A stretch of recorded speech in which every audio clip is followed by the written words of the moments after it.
Hey guys, about a month ago I got this comment on a cat mask tutorial, so I'm just going to be doing that for you. Here I'm just marking off where I'm going to cut off the ears, just cutting them off, leaving that little tab in the center. Just one sheet of my thin foam, and I cut that into 3 equal parts. I'll hot glue one to the back of the mask and then just trace back around from the side and then to the top just to reform that so that I can make a new platform for the ears. We'll cut that down and then we'll pretty much just do the same thing with one of the other pieces of the foam and then also cut that to shape. I've seen some people take clay and like cover that seam, but I don't do that, so you can just leave it as it is. With that final third, you can just fold it over and then I'll trace the shape of the ear that I want, cut it out, and then I'll label the left and right ones and see how they fit on the mask itself, see if I need to do any changes. With a scrap of the felt that I use for the masks, I'll just trace the shape of the ears onto that,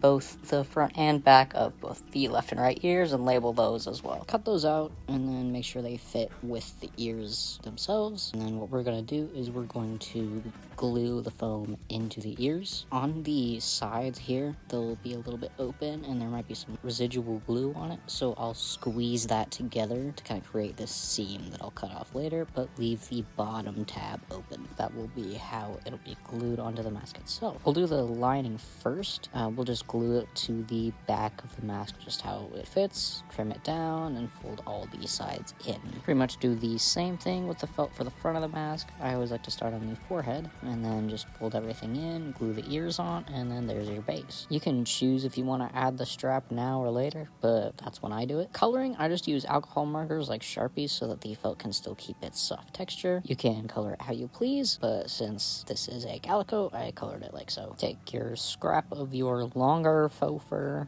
and this is for the cheek and the ear fluff. Cut those however long and then glue them wherever you see fit. And then I like to color them to match the pattern of the cat itself as well. And then at this point, this is when I will add the eyes in. And then after I add the eye mesh, I'll put on some extra felt scraps for comfort. Then I'll start forming the nose out of clay that I sometimes color in with the alcohol markers as well. Do the same thing for teeth if you'd like to add those. And since this is a cat, I wanted to add whiskers, so I make these out of clear bead cords. I'll cut them down and then just glue them on. That's the finished mask, and then you can click the shop link in my bio if you want to buy this.